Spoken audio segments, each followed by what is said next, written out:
Hi everyone and welcome back to the channel. In today's video, I'm going to show you how to insert a checkbox in Word. As you can see, I added one here. So how you're going to do it, watch this video till the end and you will know how to do it. So the first thing you need to do is to click here in front of the text that you want to add a checkbox. The next thing you need to select is the developer right here. From here, you will find the checkbox right here. Click on that, and as you can see, it has been added.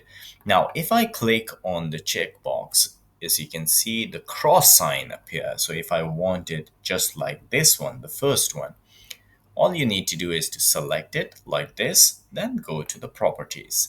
In the properties, you need to check symbol, you need to change it.